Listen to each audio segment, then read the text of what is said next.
How to get started with LinkedIn ads with Anthony Blatner.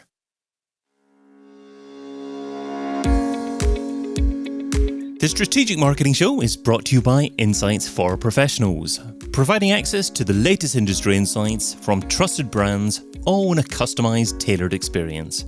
Find out more over at insightsforprofessionals.com. Hey, it's David. Are you still holding off from giving LinkedIn ads a go? If so, hopefully today's conversation will help you get started. With a man who's worked with over 350 companies and managed over $100 million in LinkedIn ads. He's the managing director at Speedwork, a B2B marketing agency focusing on LinkedIn. A warm welcome to the Strategic Marketing Show, Anthony Blatner. Hey, thanks for having me. Hey, Anthony, thanks for coming on. Well, you can find Anthony over at speedworksocial.com. So, Anthony, why LinkedIn ads? Why LinkedIn ads? I never expected to be focused on LinkedIn, but my background is in enterprise tech. I started my career doing software development at IBM years and years ago. So I think that background lent itself most to the B2B world and LinkedIn, therefore. So as I got into marketing after software development, I tried all the different platforms and found LinkedIn was the best platform for my background, and have decided to since focus on LinkedIn. And I think LinkedIn's a great platform, especially for the B2B world, and it stands out in a lot of ways. And it's a great tool, and it continues to grow and more people use it. So you mentioned enterprise, you mentioned SaaS, you mentioned B2B there. Are those the main types of businesses that LinkedIn ads is best for, or can any type of business actually take advantage of LinkedIn ads? I would say it is best for a B2B type of business. Typically bigger businesses, or at least ones that have a high enough LTV for that ROI to make sense. LinkedIn ads is definitely a more expensive platform to use versus like a Facebook, just by like CPC and costs on those platforms. So generally you want to have at least a high enough LTV so that your ROI in the end is going to make sense. So usually we see you want your LTV to be above 15K so that your metrics are going to work out. Brilliant. Okay, it's great having exact figures like that there. So where in general does LinkedIn ads fit into the bigger marketing picture? I mean, are we looking at fairly close to actually making that transaction, or can we go quite far back in the buyer journey? Yeah, so I'd say LinkedIn fits best in the top of funnel and middle of funnel parts of your funnel, where LinkedIn has the professional audience, the people that you want to reach. So it's a good way to go out there and get your message in front of those people. LinkedIn's best when you have a niche professional that you want to target. For example, if you want to target HR directors at mid-sized finance companies, LinkedIn's probably the only place where you can find those people specifically. There's no way to target those people on Facebook or on Google because those are more like interest-based platforms. Whereas on Facebook, you can type in direct titles, select specific industries and company sizes to find that type of target audience. So LinkedIn's great for be able to go out there and get known good traffic, get those people to your site, and then also nurture them through your funnel. When you're asking for like where does it fit in the funnel, search ads are always going to be like the highest intent when someone's out there searching for you. So maximize your search channel, but then when you're looking to grow and go find new people, then social channels are great for that. So for top of funnel and middle of funnel is usually where we see LinkedIn do best. So when you're talking about being hyper-focused with job title, perhaps working in a specific firm, is it important to match that focus on who you're targeting with also the creative of what you're publishing? I.e., should you mention things like, are you an HR manager within the ad creative, and perhaps that in the landing page as well? Absolutely. So matching that up is what's going to make your ads perform best. Campaigns are going to have a quality score that get assigned to them. So the closer that you match up who you're targeting with the creative that you're serving, LinkedIn usually grades you based on like engagement rates. Are people engaging with your ads? That's a sign that they want what it is that you're talking about. Also, that your ads aren't getting reported for bad things, but mostly it's based off engagement metrics. So if your ads are getting high engagement metrics, that's a very positive sign for LinkedIn. So if you're targeting HR directors at finance companies, use imagery that supports that. Have backgrounds of people that maybe they work at a finance company. If you're in HR, you're probably people working with people in your imagery, and then you're messaging to call them out in that ad, so it's very clear, like, this is who you're talking to. That's a great way to grab someone's attention. So yeah, match up your imagery and your ad copy as close as possible with your audience, and then as you build out your personas, you might have a couple different customer segments that you want to target. So maybe finance companies is one, maybe tech companies is another, and maybe if you're doing startups at tech companies, they kind of have their own image of what a startup looks like. Might be like some younger people in like an open office workspace, maybe like a WeWork type of environment. You might use that type of imagery when you're targeting those people. Lots of research out there that shows people are going to engage most with imagery that reflects them. So yeah, match up your ad creative to your audience, and that's going to get you the best performance. So a few follow-up questions. Obviously, you mentioned the fact that you can target middle of funnel, bottom of funnel as well. You talked about imagery there as well. What's the difference between creative that works middle of funnel versus bottom of funnel? Yeah, so breaking up the different stages of the funnel, it's part of it is the awareness level of somebody in that audience, and then half of it is like, what is your creative talking about? So in the top of the funnel, you have people who aren't really aware of you. Maybe they've never seen your ad before. They're not familiar with your name. They don't know what you do. And then once you get through the funnel and you're a very aware person, you know what the brand is, you maybe know the product or service, maybe you know their price and you're considering it. So in top of funnel ads, you talk about the person and their problems and maybe things that they're working on, maybe current events in their industry and stuff like that, because they're not aware, they don't know your name yet. So your name, your product or service doesn't mean anything to them yet. So talk about their pain points and stuff that they're dealing with. As you get into the middle of funnel and bottom of funnel, you can introduce more your product or service, whether you put a name to it or it's just the general product or service that you perform. And then in the bottom of funnel, people have been to your site. They know what you're offering. Maybe they've had a conversation with your sales team. And then you want to talk about you, your benefits, and how you're different from other people. Maybe you start to have testimonials that support, the social proof, and that testimonials, reviews, and other things to support your brand there in the bottom of funnel. So what if you have a conversation with a brand who are already advertising on LinkedIn, but they're just focusing on bottom of funnel? They've done okay. They're interested in perhaps exploring a little bit more about getting more creative, getting more targeted, and also experimenting with middle of funnel and top of funnel. But they're concerned about actually how you track that user and measure the success of top of funnel and middle of funnel. How do you respond to that? Can you actually track someone who perhaps takes months before making that final purchase decision? Definitely gets a lot more complicated the more top of funnel that you go with it, because there's a lot that happens out there in the average user journey. People are doing their own research. Maybe other people are talking about it on other social channels or on not easily trackable channels. So it gets a little more hairy, but there's a few things that do help with that. Number one is the basic conversion tracking that you can do automatically. So platforms like HubSpot will automatically add UTMs to all your ads, and then HubSpot can help you track this person came from this ad, maybe they came back again later from this other ad, and there's some automatic tracking that you can do there. In LinkedIn, the platform, you can set up conversions. So maybe if somebody booked a call, or maybe if they downloaded this resource, you can track that conversion so that you know the different conversions that are happening on your campaigns, what's the stages someone's going through. But then there is so much that can happen out there. People could be talking about you on Slack or on a private, Facebook group or a LinkedIn group, and that's not as easily trackable. So something that's useful there is doing self-reported attribution, where on maybe that demo form or that request a call form, you say simply, how did you hear about us? And then it's always interesting to see the responses people put there. Some people don't even remember how they initially heard about you, but then some people are like, oh yeah, that podcast you did,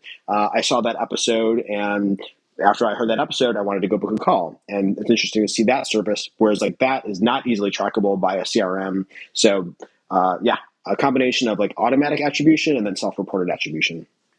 Yeah, I think it's really important for you to highlight the self-reported attribution, because I think there are many contact forms on websites, on services that actually don't have the facility or don't ask anyone, where do you actually hear us from? And you're missing out on the opportunity to actually take a lot of great data in there as well, and perhaps actually justify the expenditure of different ads that you're publishing out there. What about calls to action on your ads? Are you seeing any trends in terms of what CTAs actually are performing best at the moment? Yeah, I think that goes back to, or what we always see is that it goes back to the funnel stages as well, where in a top of funnel ad where somebody doesn't know much about you, then the softer CTAs are what work better there, because you can't ask somebody to book a call or schedule a demo if they don't know who you are yet. So there's some stages people need to go through to get there. Whereas if you run your demo ads to a cold audience, you're going to see a very low conversion rate, very low click through rate, because no one's ready to click on an ad or book a call with a company they've never heard of before. Depends on your market and your industry. If you have something that's very appealing that you're offering, there's certain things you can do differently. But in general, somebody needs to know who you are and what you offer before they're ready for that bottom of funnel CTA. So I wouldn't say things have like changed a lot recently with that, but being aware of the different stages of your funnel so that if it's a cold audience, be a little bit softer on those CTAs. It's more of like a learn more about us or learn more about this problem we've been discussing in the ad. For those, we see, downloading a case study often does well, where you can talk about the case study and then offer that to people because they're going to be interested in that case study, that result that person got in that case study. And then getting into the bottom of the funnel, that's where you can start to introduce the book a call now or schedule a demo type of CTAs. And then once someone's been to your site, then that ad works a lot better for bringing them back to schedule that call.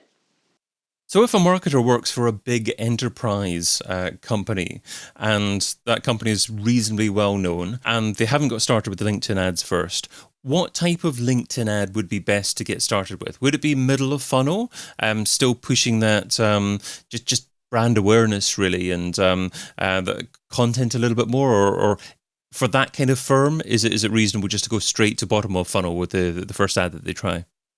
Yeah, that's a good question. There's a lot of ways you can go with that. I'd say for most people to show success or at least show some proof of success in their campaign, if they're just testing out LinkedIn, I think the easiest way is to run a very simple lead gen campaign to do that. So choose your best case study or your best guide or resource, put that into a lead gen campaign using a lead capture form so that you can capture leads using LinkedIn. From there, you'll see the type of people that are submitting that form to download that. At that point, it's captured to be a lead. If it's a lead magnet, it's a very low intent lead, but it's something that you can at least show proof of. And then you can see what are the different job titles and companies that these people are coming from. That can show you proof of just initial success of that campaign just to start testing LinkedIn. So if I was to, start building a funnel fresh, I'd probably start with my retargeting campaigns first, and those do tend to be more bottom of funnel type of campaigns. But if you're a marketer out there just looking to test LinkedIn as a channel, want to show stakeholders just some initial success, I would start with a very simple lead gen campaign, show them a few leads that you've captured, and then from there build out the rest of your funnel around that. And what kind of minimum initial budget would you recommend? Yeah, usually the minimum that we see success with is about 3,000 per month. You don't need that full 3,000 for your initial test. You can get by with like about 1,000 to 2,000 for that initial test, maybe even lower than that. But on a monthly basis, usually around 3,000 is where you're going to see the algorithm start working for you and getting enough data that you can make decisions based off of. So kind of your minimum viable lead gen funnel is 2 audiences, so you can split test them, 2 offers, so maybe choosing 2 different lead magnets, maybe a case study and a guide, and then underneath there, maybe 2 to 3 ads for each of those, and then that'll set up a couple different split tests for you to run for a couple of weeks, see performance data there, and then capture a few leads based off of, and then that initial test, about 1,000 to 2,000 will get you some data there.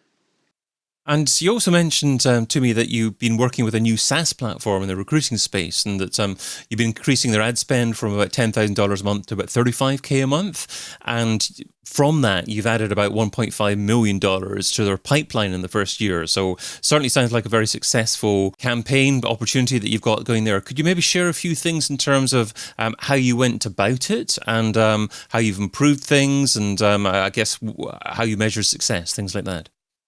Sure. So I remember kind of first taking over this account, and they had some okay running campaigns, but they were pretty basic, and their initial cost per lead was very high. Their engagement rates were pretty low. So what we did was we broke down the different parts of the funnel, and we split out first kind of the initial lead capture stages. We had some really good case studies and some really good guides that seemed very appealing, and the conversion rates were just kind of too low on that. So I was like, all right, how can we get this more honed in? So it starts with being more specific on who you want to target. Being more specific on your targeting helps the rest of your funnel because you're getting the best people through the funnel. So starting with good audience, what we did is we started by layering on different skills that these recruiters might have, initially the targeting was just like very broadly HR, which there's a lot of people in HR. Some do recruiting, some don't. So when you have that big audience and you're targeting them broadly, there's a lot of people that aren't clicking on your ads because they're just not interested. So your CTRs are lower. So sorry, just to jump in there for a second there, when you're talking about layering on some skills, obviously within a LinkedIn profile, you can highlight skills or people can upvote skills, I believe, that you have as an individual. Are those the kind of options that are available within LinkedIn Ads, the platform that you can select from? Yeah, exactly. So different skills that either someone's going to list themselves on their profile or other people are going to endorse them for. It's a good way to kind of get more niche into different areas.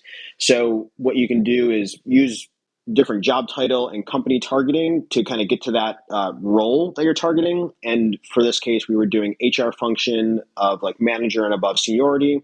And like I said, there's a lot of people in that. So what we did is we added skills on top of that. So skills is one, and then groups are another good one, where if people are joining certain groups on LinkedIn, that indicates they're joining that group for a reason. Maybe there's a topic that they're interested in. So we chose different recruiting groups to add into that targeting as well.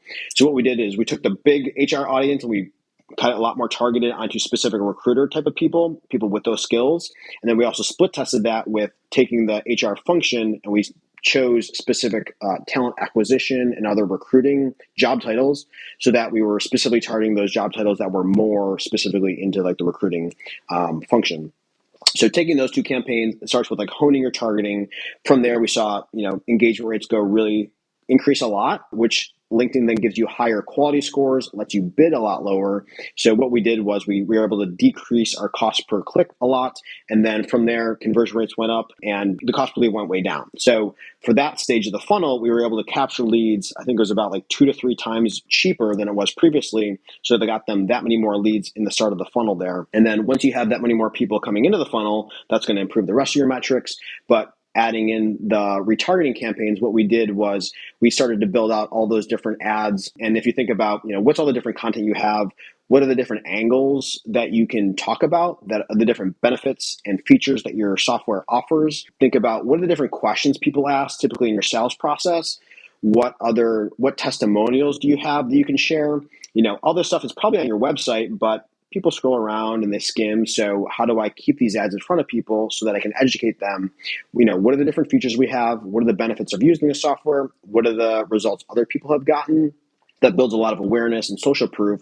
So then when we use our retargeting ad for a demo, that's going to convert a lot better. And then those people that do get on the demo, they've seen a lot more ads, they know a lot more about the platform, and it's a lot faster of a sale. In B2B SaaS, this sales cycle is still quite long, but it helps shorten that down.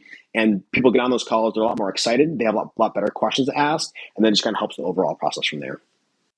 And there's a pixel as well that you can track users kind of getting to your website as well. Does that mean that you actually try and also, I guess, advise clients to run campaigns on other platforms, maybe Facebook, and generate awareness elsewhere based upon who have been pixeled on your LinkedIn tracking code, or is it just as effective just to focus on LinkedIn ads and not necessary to use other platforms at the same time? Yeah, it's a big ecosystem out there of different ad platforms and different websites people are going to visit. So no reason to limit yourself to LinkedIn. The way I like to structure it is that use LinkedIn to acquire high quality traffic of the people that you want to target. Get them to your website that way. And then once they're on your site, you can track them with a Facebook pixel, a Google retargeting pixel. That opens you up to then be able to use those retargeting platforms to retarget those people. Because LinkedIn, sure, people check it only so often. People scroll Facebook more, and then people are Googling things more. So why not retarget them on those other platforms? Google Display and Facebook do tend to be cheaper. So use LinkedIn to acquire your high quality traffic and then, continue that user journey over cheaper means. As you capture leads, sending emails is, essentially free. So acquire high quality traffic on LinkedIn, retarget them on other platforms. You had mentioned the pixel. It would actually be, different pixels that you're using there where your website should have the Facebook pixel, the Google pixel. LinkedIn does have their own, but make sure you have all the pixels on your site so that when somebody gets there, you can then retarget them over other platforms. I have also had lots of people talk about kind of brand considerations where maybe you just don't want your brand to show up on Facebook. So, maybe you can choose your platform based on where you want your brand to be showing up. But if someone gets to your site, then use those other platforms for your targeting, because it's probably going to be cheaper on those other platforms. Great advice. Yeah. And as a marketer, make sure you've got those tracking pixels on your website. The longer you have on your website, the more people you're able to retarget, and the bigger an audience that you'll have to market to, certainly. But let's move on from that. Let's move on from what works now to planning for the future. So in your opinion, what's the biggest marketing trend or challenge for marketers over the coming year? So I'd say the biggest trend is the conversation around demand gen marketing. It's kind of become a buzzword at this point, but essentially what demand gen marketing means is the transition from lots of gated content and download this guide and resource. And while I did talk about that as being an effective tool, you don't want it to be your only tool in your toolbox. And that the transition to demand gen marketing is about using more in-feed content to educate people so that they can learn more about you that way. Given a lot of the privacy changes that have happened to like Apple devices, there's a lot less tracking you can do off platform. So we're kind of losing a lot of signals there. So demand gen is put that content that might have been on your website, put it into a LinkedIn post or put it into a video on LinkedIn. There's also a lot of drop off that happens from clicking off a site to go to another site. So it's actually a lot more effective to educate somebody on the platform, whether it is LinkedIn or Facebook or whatever, put that content on platform so that somebody consumes it there and then they learn that about you. So demand gen is that shift from doing too much gated content to educating the buyer more. I think it's a good approach overall, and that all companies should be doing that. But don't totally get rid of lead gen and your gated content, but make sure it's only like your really high quality resources that someone has a reason to sign up for. Use those to gate, but then use more of the in-feed content to educate people. Great advice, and a conversation in itself. Perhaps we could have that as a topic in a future episode of the Strategic Marketing Show. I've been your host, David Bain. You can find Anthony over at speedworksocial.com. Anthony, thanks so much for being on the Strategic Marketing Show. Thanks for having me. And thank you for listening. Here at IFP, our goal is simple: to connect you with the most relevant information to help solve your business problems all in one place. InsightsForProfessionals.com.